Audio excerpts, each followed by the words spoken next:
Sid. Your new companion appears much more formidable than your uncle. Should I be worried?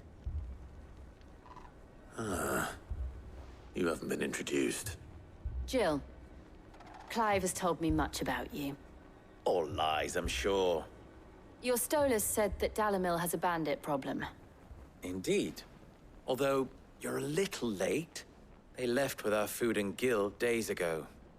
Any idea where they went? The desert's a big place. Your guess is as good as mine. But the fact is, I have more immediate concerns. What did you say to me? What did you say? As if by magic. Let's just say we've yet to reach a consensus about how to solve Dalimil's little problem. And at this rate, it won't be the actions of the bandits which prove to be our undoing. It will be our own. I've tried reasoning with the dissenting parties, but even the Desert Hare has limits. Perhaps we could talk to them. What makes you think they'll listen to us? What makes you think they won't? She makes a fair point, Sid. And you won't have wasted much of your precious time if you fail. They're just across the courtyard.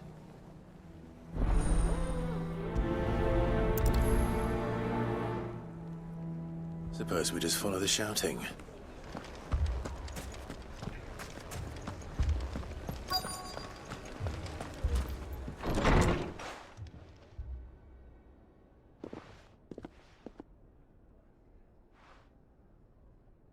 You wouldn't talk like that if it had been your men whose throats were slit. Blood for blood, it's the only way.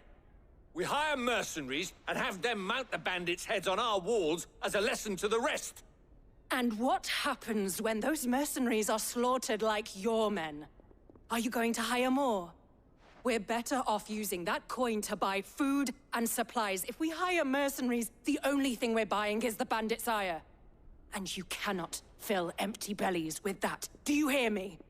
But what happens when they come back? Maybe it'll be your throat that's slit. That's enough. Both of you. Any more of this and I'll throw you out myself. Come back when you're ready to talk like adults.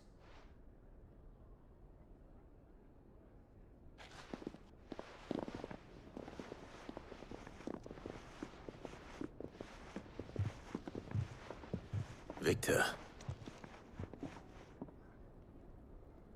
What's he doing here?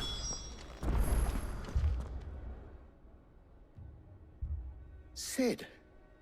And Lady Jill. What brings you here? I was about to ask you the same thing. Costness is in chaos, and the markets have all but ceased to operate. The Briar's Kiss here in Dalamil is the only place I can reliably obtain supplies. I was here to do just that when Master Lubor told me of his troubles. He thought I might be able to talk some sense into these fools. But if you're here, I suppose his patience must be waning. Who are those people? Those were the thorns in Lubor's side. And the reason this place might be headed the same way as Costness. It's these accursed skies. The darkness is enough to drive a man to madness. Or an entire city, for that matter.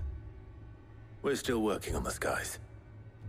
But in the meantime, perhaps we can find a solution to Dalamil's problems.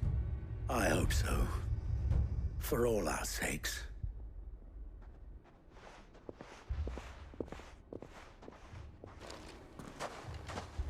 So, you see my predicament? What I saw was a room full of people who were angry and afraid. And with good reason by the sound of it. But if left to smolder, that anger and fear could set the entire town alight. My thoughts exactly. What to do? Both sides wish to protect their homes and livelihoods, if only they could agree on how. But as long as they are divided, we are vulnerable. And if there's one thing bandits like, it's an easy target. What would Sid the Outlaw suggest? Well, if it were my namesake, he'd let them choose for themselves. and be on hand to pick up the pieces when it all went wrong. That sounds like a recipe for disaster. A recipe for disaster is precisely what it is. But perhaps that realization would be enough to make them question the ingredients. While it's plain neither Conrad nor Natalie will countenance the other's proposal, it may still be possible to make them doubt their own, before presenting them with a third option. And that would be? To pool our resources and save the city ourselves. Why fight each other When all that fear and anger can be directed at the bandits. It appears we have a plan of action. Victor, pay Conrad a visit. See if you can't convince him of his folly. I'll speak with Natalie. As you wish.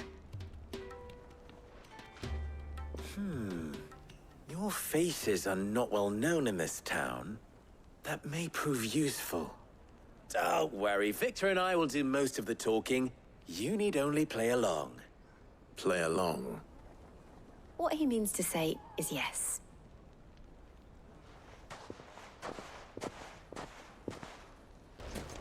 People take notice of wealthy men.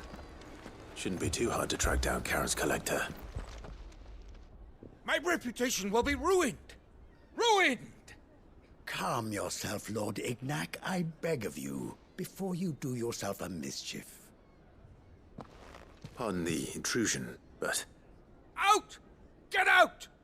I paid for these rooms so I wouldn't be disturbed. Leave me be! Please, allow me to apologize. His lordship is going through a difficult time, and he's never been fond of guests arriving unannounced. Radim!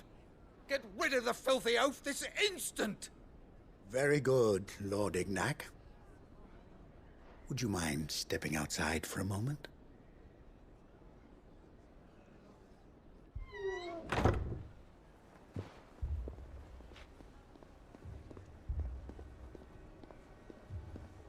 I'm sorry if I've caused you any trouble. That? Oh, no. That's just how his lordship is. Though the morning's events have left him somewhat fractious. He has been dispossessed of his luggage, you see. The thieves also made away with a considerable amount of coin. Coin the innkeeper will soon be keen to collect. I don't suppose a certain blade was among the stolen items. A single-edged sword. It was purchased from a merchant friend of mine. Ah, you know Lady Karen. Yes, I'm afraid it was. Then I'll retrieve Lord Ignac's luggage. But I have one condition. You have but to state it. You are welcome to anything that is within my power to grant. I want an audience with Lord Ignac. A few minutes should be enough. Then I'll be on my way. A condition I would be a fool to refuse. Of course, you shall have your audience. I don't suppose you saw where the thieves went. I did not, no. Though some discreet inquiries made on his lordship's behalf mean that I know where you might find them. The bandit's bed. Every ill-gotten coin in Dalimil is said to pass through that disreputable corner of the Valcroy. And that's where I'm heading. I shall speak to Lord Ignac in your absence, and arrange for an audience upon your triumphant return. That will be very kind of you. Farewell, and best of luck. We've got company! Come on, lads, let's tear the bastard's head off!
This must be Ignac's luggage.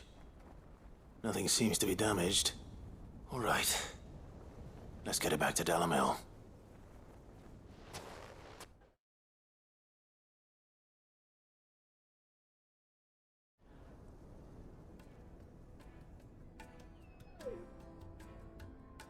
I hear I have you to thank for the return of my effects. What shall I call you, my good man? Wyvern. Glad to make your acquaintance. A formidable name indeed. Well, Wyvern, I appear to be in your debt. Redeem here tells me you wished for an audience. Is that all? A few moments of your time should suffice, yes. You're a peculiar fellow, Wyvern. All right, speak. Master Wyvern was wondering if you could tell him about a certain single-edged sword you recently acquired. Oh, a true work of art, that one. Karen drove me hard on the price, but I would have sold her Radim here to get my hands on that sword. It was made in the Outer Isles, far beyond the Twins, and is used exclusively by the practitioners of a unique school of swordsmanship. They believe no combat should ever exceed a single strike, and hone their blades to such perfection that none ever does. Each sword is made for that one perfect stroke, and for that stroke only. They crack upon a second blow. There's a brutal sort of beauty to it, really. But how do they hone such an edge? Fine question. Why, they use a whetstone, of course. Whetstones, rather. A whole array of them, ranging from the coarse to the fine. 10,000 licks with the sharpening stone, then 10,000 more. But it is the final stone which lends the blade its legendary sharpness. A mineral quite foreign to this great realm of ours.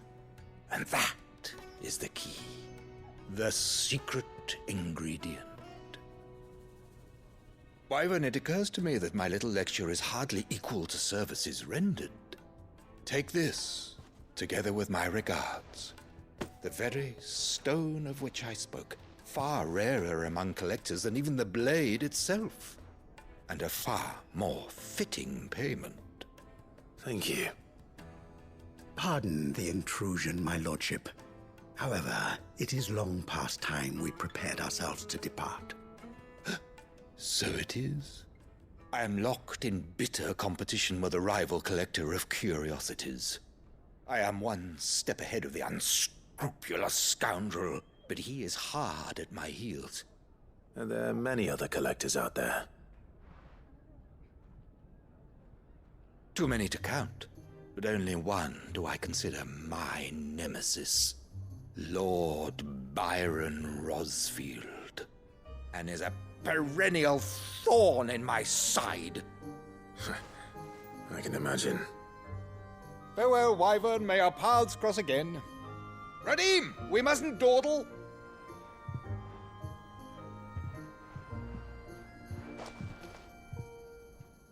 I think his lordship is rather taken with you, Master Wyvern. Thank you again for your assistance. Coming, my lordship. I'll be right there.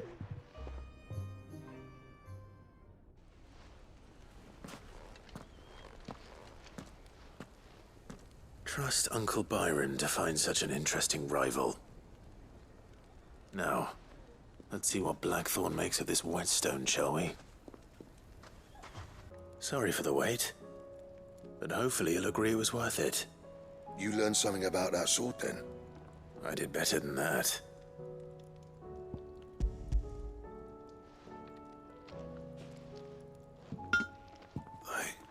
A whetstone? Yes. But not one you'll find anywhere in Valisthea.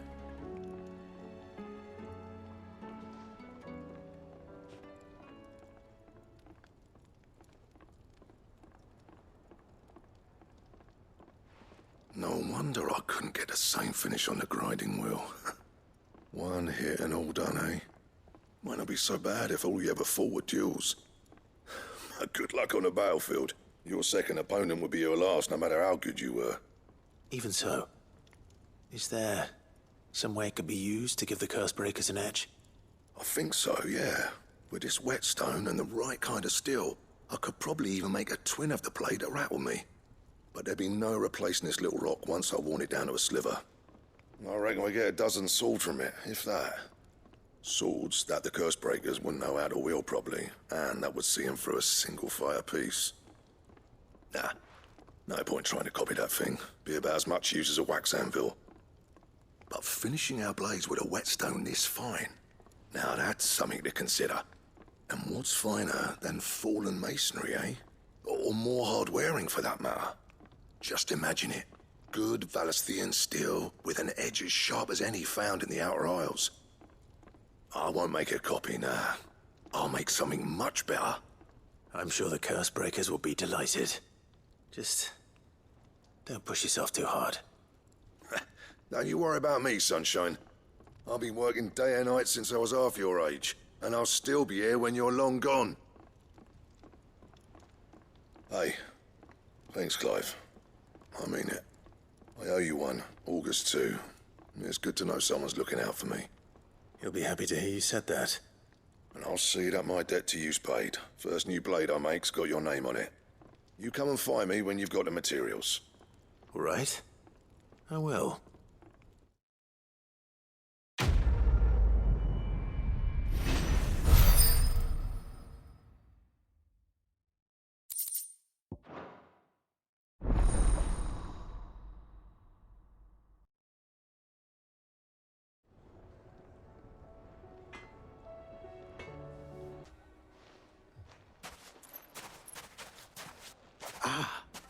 Here she is.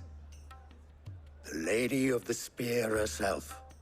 Conrad, may I introduce you to Jane, commander of the Red Wings, the oldest mercenary guild in the Free Cities. A pleasure, my lady. The pleasure is all mine. As I told you, I summoned the commander here from Canver to inquire about a contract. Victor says you told him no. That there aren't any men left to hire. Is that true? True as the crystals cracked. Nobles came and claimed every last one worth his salt. And not just from us Red Wings.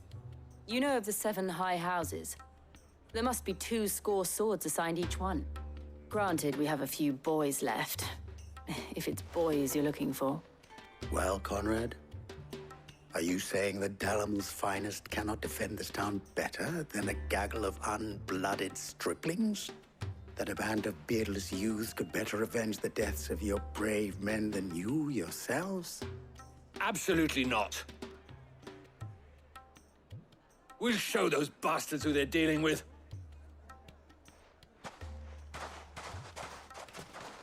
I can't believe that actually worked. Conrad's not what you called the brightest candle in the crypt. And there's a reason why I had you do the talking and not Sid. Well played, my lady.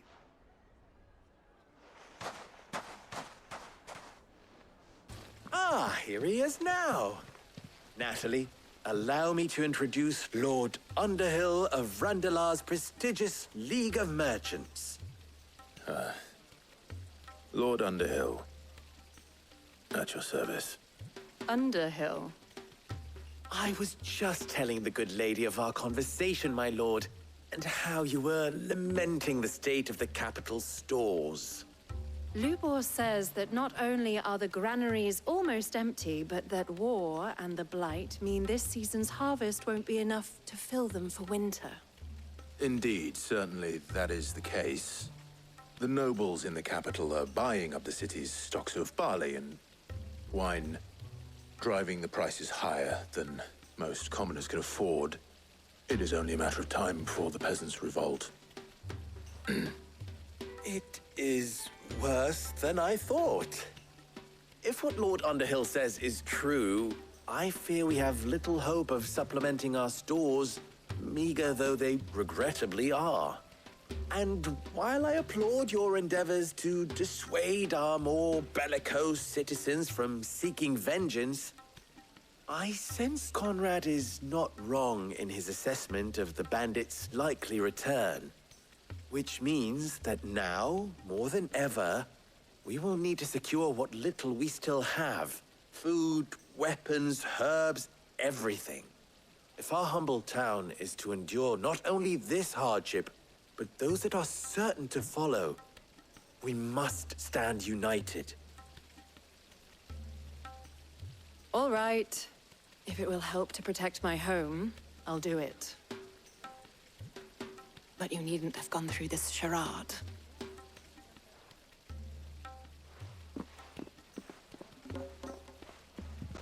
Thank you, Clive. Your performance was nothing if not workmanlike. She saw right through it. I didn't say it was good, merely that it produced the desired effect. Now, my scouts should be returning shortly. Meet me back at the Briar's Kiss, and we shall see what we face.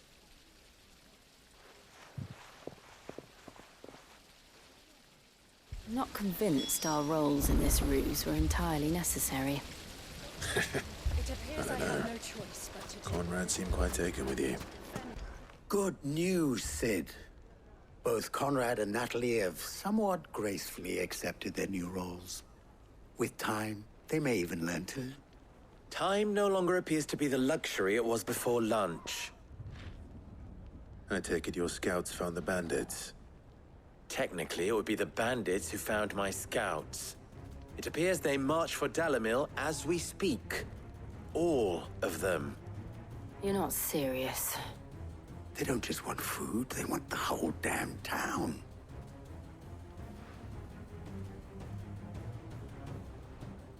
I have a favor to ask.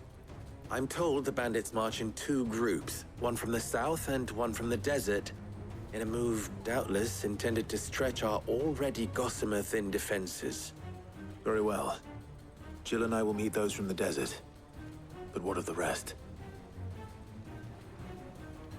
The rest, my friend, the city shall fight. Together. The stakes, I concede, are high.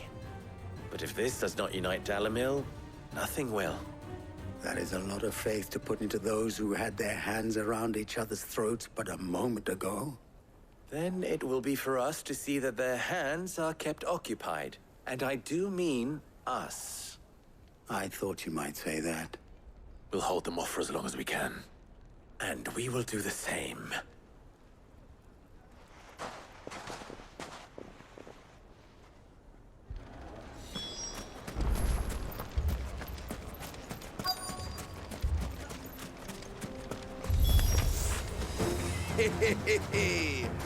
The women folk have come to welcome us. I'll take that one. He's all yours.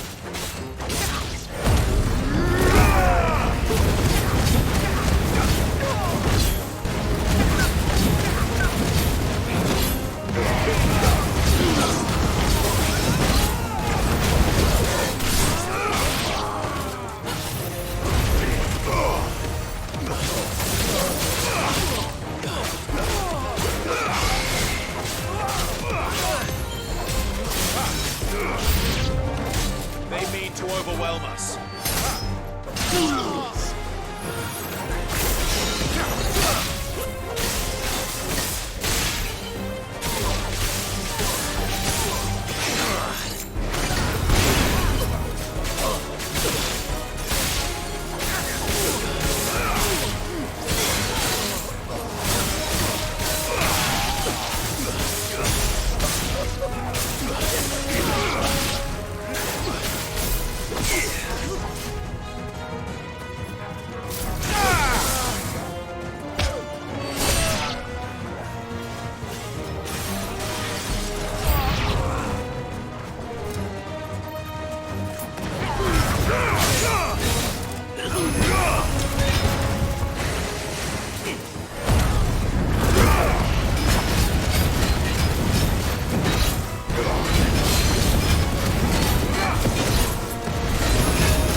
The townspeople. Could they have held out? I don't hear any fighting. What do you think? That we should hurry.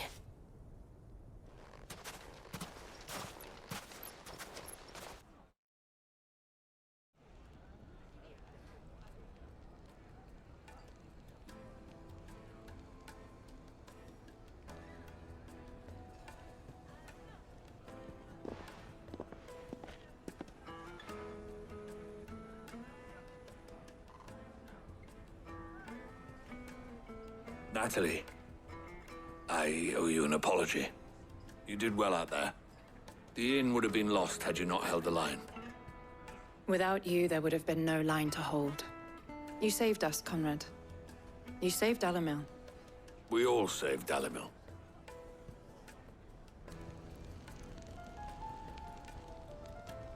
Conrad seems to have had a change of heart. I'd say they both have. I take it from your presence that our visitors from the desert won't be joining us either. Pity. The plan worked, Sid. Granted, it only took an army of bloodthirsty bandits at our gate. Calm now, Victor. Why quibble over the details?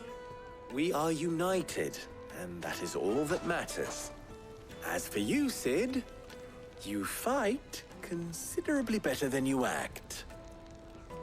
I'll take that as a compliment.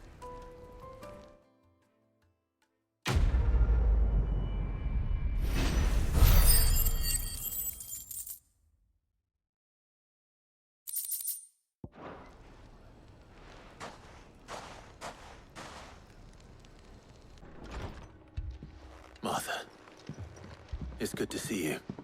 And you, Clive. Jill? Otto said you'd been attacked by a Kashik. What exactly happened here? Those skies are what happened. Not long after they fell dark, we had our first visit. There were hundreds of them. Tried to storm the hill. Only a handful made it up here, but that was more than enough. The rest are still down there now. And while we have a few willing fighters holding them back, they're sorely outnumbered. What do you think, Clive? That we join the fight? I thought you'd never offer. Now, where I need you is the Fallen Gate. That's where the fighting is fiercest. Let the men know you've come to help. Something tells me they'll be pleased to see you.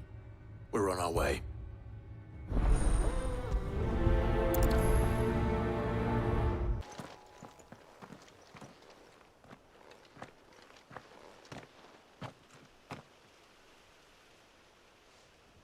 Clive, wounded.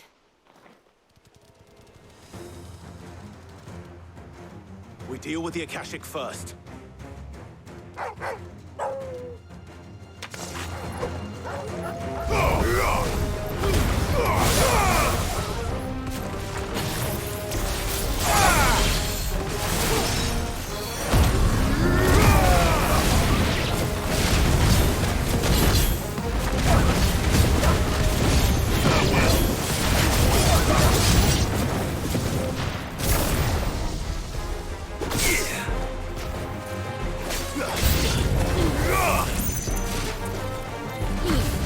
Ugh!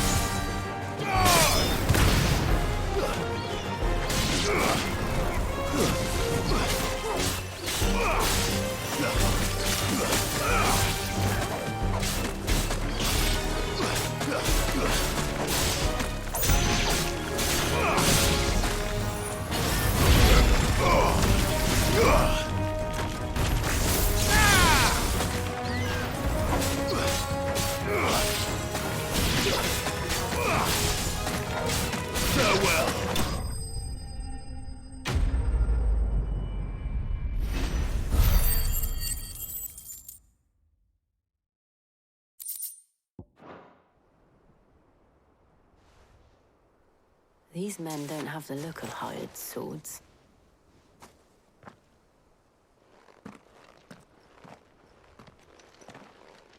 If you've come to rob this place, You are mistaken, my Lord Rosfield. We're here by Madame Martha's leave. how do you know my name? Forgive me, my lord.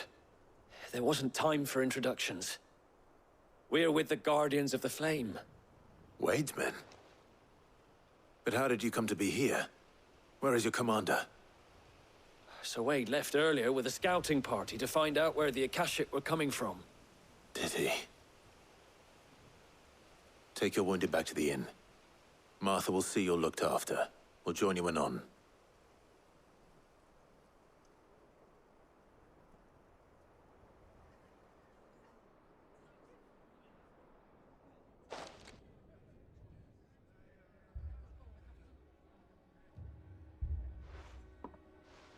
And to think you took them for thieves.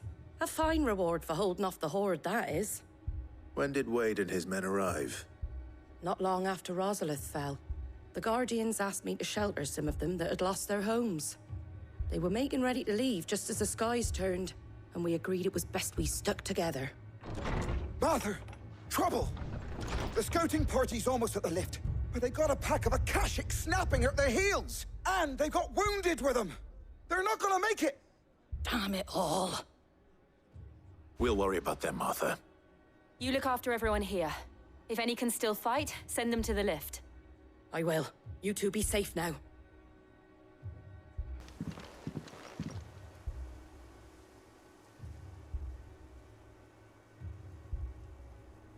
Squire, I need you to get those who can still walk up the lift to Martha's. But what about... I didn't ask, Oscar. Sir. Sir Wade! Lord Rosfield. If you aren't a sight for sore eyes. Martha seemed to think you might need some help. And by the looks of it... We thought we could sneak by them. But we didn't know there would be so many. How could we have? Behind you!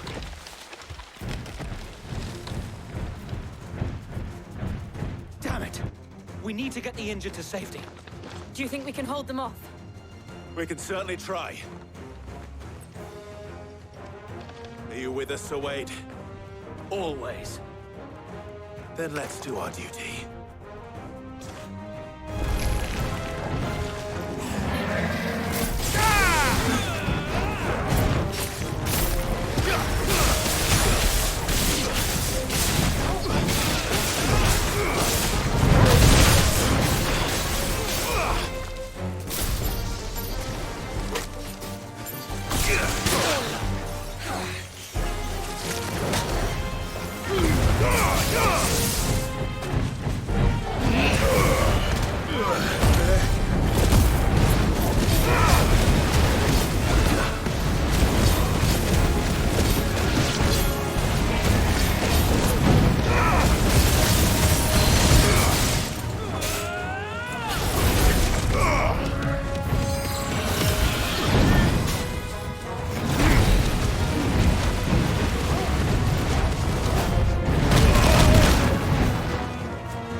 Is anyone hurt? I don't think so. And yet again, you've pulled me from the flames. It's just a pity I keep walking into them. You've never been one to shy away from danger, Sir Wade. Like any shield worthy of the name. I see you're all in one piece. Martha! Is something wrong? The lookout saw smoke coming from down Eastpool way. Too thick to be a hearth. A second horde. Feel like finishing the job? Always. Jill and I will make for Eastpool. You'll need to move the injured without us. Don't you worry about them. The moment my men are safe, I'll follow. Good luck.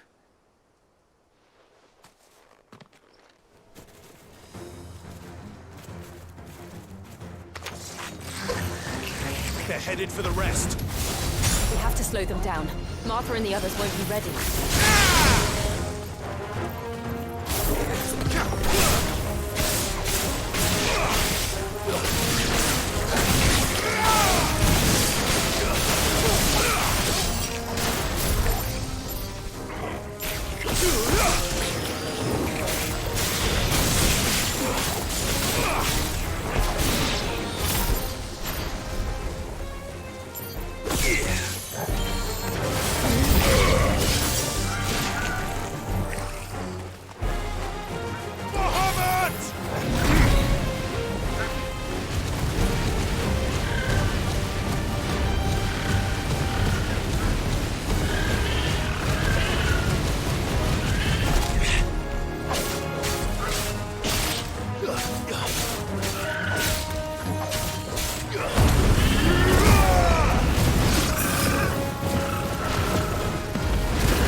Something's coming.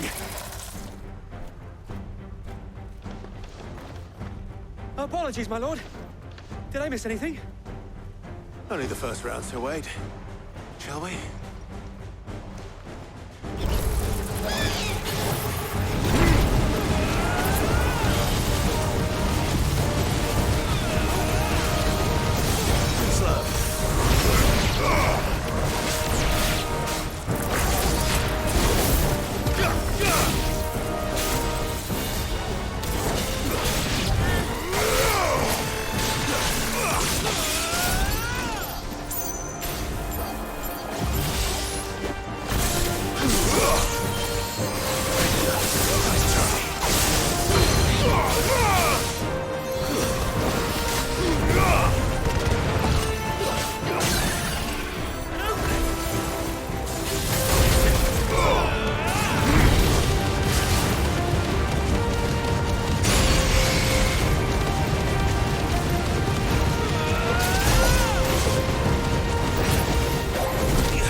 Do you see any more?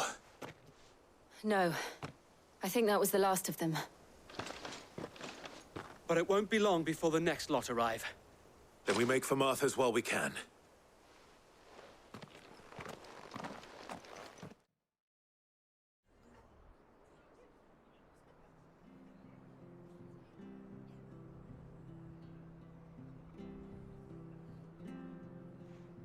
What did you find out there? The same as Sir Wade. Scores of Akashic. Well, wherever they came from, they're gone now. Our lookouts say the lowlands are clear. Hopefully we'll have enough time to lick our wounds. How many of your men were injured? A damn sight less than if you hadn't turned up. Thank you. It was a hard-fought victory. But as long as the skies remain dark, I fear the Akashic's numbers are only going to rise. It's not a matter of if the Horde will be back, but when. And whether that's sooner or later, we'll need to be ready. The inn here affords a good view of the land, and is easily defendable. I'd like to make this one of our outposts. What do you say, Martha? You'd have more men to guard the rest. Well, when you put it like that, of course they can stay.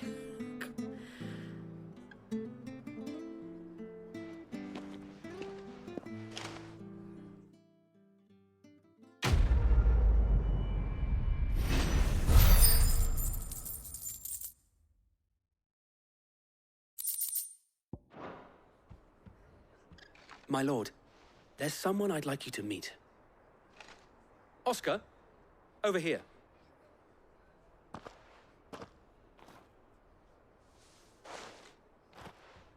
It is an honor to make your acquaintance, Lord Rossfield. I am Oscar. Oscar of House Murdoch. Murdoch? I wasn't aware the Lord Commander had children. Oh, he didn't. But his brother, my father, did. I am Sir Rodney's nephew. Well, go on, then.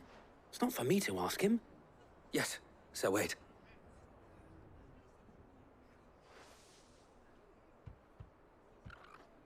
If it please you, my Lord Marquis, might you take me as your squire? I would learn the duties of a shield from the finest.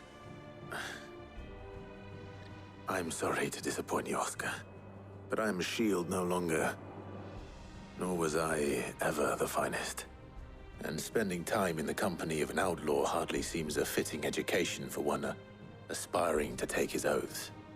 My Aunt Hannah once told me that a man is not defined by his title, but what he does in its name. You have accomplished much since taking on the mantle of Cid, winning no little honor in so doing. And I would sooner serve under an honorable outlaw than an unworthy shield. Not that Sir Wade and the other Guardians are...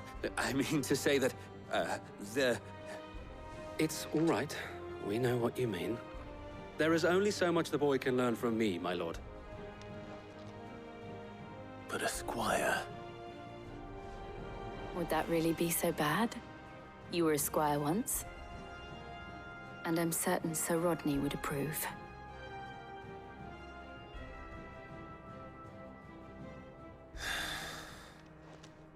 Know that I'll show you as much leniency as your uncle showed me.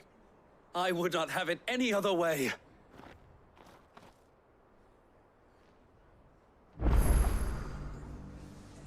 I will not let you down, Lord Rossfield.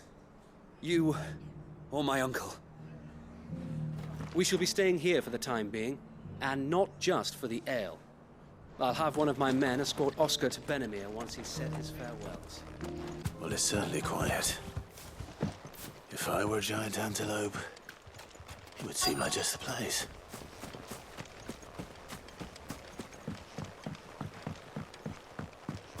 I doubt we'll find one bigger than that. You hungry, Torgal?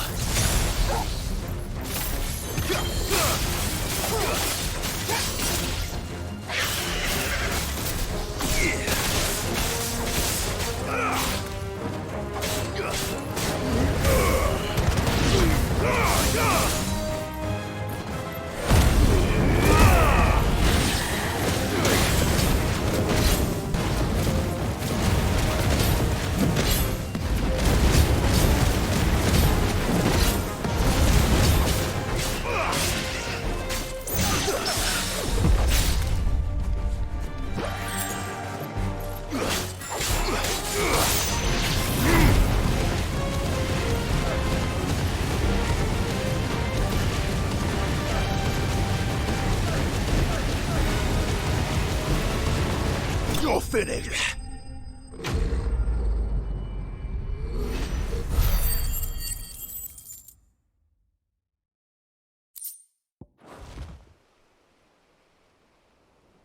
Now,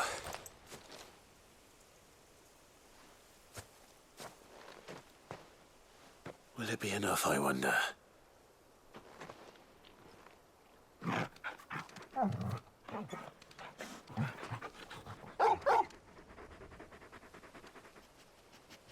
I say that answers my question, which means we owe the lawsmen our thanks. You're just a big puppy, aren't you? A very big puppy.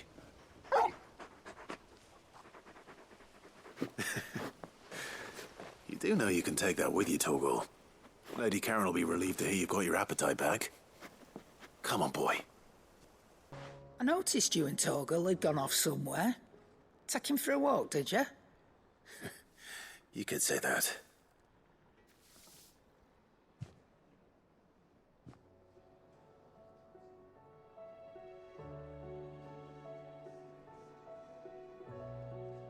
So, Molly's leftovers weren't good enough, eh? That'll teach me for treating you like you're still a pup. All right, no need to shout. Now we know what you're after, I can see about getting some in. Speaking of which, I brought one for later. Can I leave it with you?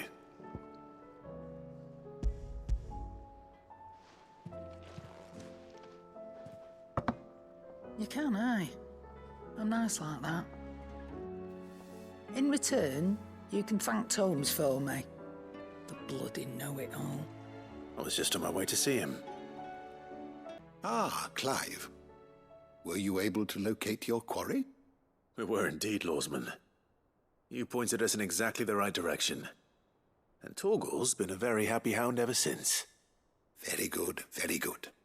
Lady Karen sends her thanks, by the way, for your part in solving the mystery. Ah. But that reminds me. After your last visit, I found myself pondering Torgal's talents. Do you recall our conversation concerning Lady Jill's role in Torgal's transformation? About how she somehow woke the power within him. Precisely that. A reasonable conclusion, I thought. But one which raised certain questions in my mind. You see, the Fenrir of legend served Shiva and Shiva alone. And while the powers attributed to him are certainly impressive, the records imply they are somewhat different in nature to those you described Torgal as having used. What are you suggesting? That Torgal may be the beneficiary of more than one icon's power. Consider that in addition to Lady Jill, he has served as a loyal companion to you, your brother, and even the late Cid. In short, the icons hitherto near at hand, or should I say at paw, have been diverse and plenty, and that number has only grown as the realm's dominance have fallen to your sword. One can but speculate as to how all of this has affected Torgal. He has seemed more fierce of late. And if I am not mistaken, he will grow fiercer still. We are fortunate indeed to be able to count him amongst our allies and not our adversaries. Oh, he's more than an ally. He's a friend.